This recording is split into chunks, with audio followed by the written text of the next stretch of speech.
Hello friends, ఈ వీడియోలో కంటెంట్కి మనం రో హైట్ అండ్ కాలమ్ విడ్త్ అనేది ఎలా అప్లై చేయాలి అనేది చూద్దాం. సో ఫస్ట్ నేను తీసుకున్న కంటెంట్లో మనకి కంటెంట్ అనేది మల్టిపుల్ సెల్స్లో ఉంది. సో నేను రో హైట్ అండ్ కాలమ్ విడ్త్ని అప్లై చేయాలి. సో నేను ఏం చేస్తున్నా అంటే ఫస్ట్ ఈ కంటెంట్ మొత్తాన్ని సెలెక్ట్ చేసుకున్నాను. అండ్ హారిజాంటల్ లైన్స్ మనకి rows, vertical lines columns. So row height చేయాలి అన్నప్పుడు ఈ సెల్ సెలెక్ట్ చేసుకున్న తర్వాత మనం ఇక్కడ లెఫ్ట్ సైడ్లో ఇక్కడ చూస్తే మనకి యారో మార్క్ అనేది వస్తుంది. ఇక్కడ ఈ రోస్ దగ్గరికి వెళ్ళాలి, రైట్ క్లిక్ చేసి ఇక్కడ కింద మనకు రో హైట్ అని ఉంది, క్లిక్ చేయాలి.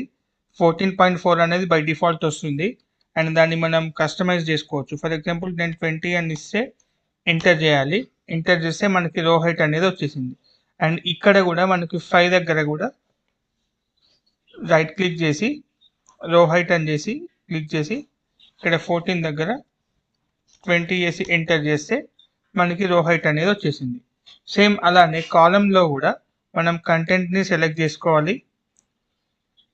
కంటెంట్ని సెలెక్ట్ చేసుకొని ఇక్కడ మనకు డి ఉంది కదా పైన వర్టికల్లో, సో ఆ డి దగ్గరికి వెళ్ళి రైట్ క్లిక్, కాలమ్ విడ్త్ 8.11 ఉంది.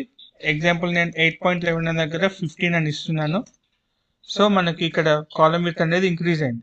అండ్ కింద కూడా సేమ్ మళ్ళీ ఇదే డీలోనే ఉంది కాబట్టి ఈ డీ పైన మళ్ళీ క్లిక్ చేసి కాలమ్ విడ్త్ 15 కాకుండా నేను కొంచెం ఎక్స్టెన్షన్ చేస్తున్నాను 20.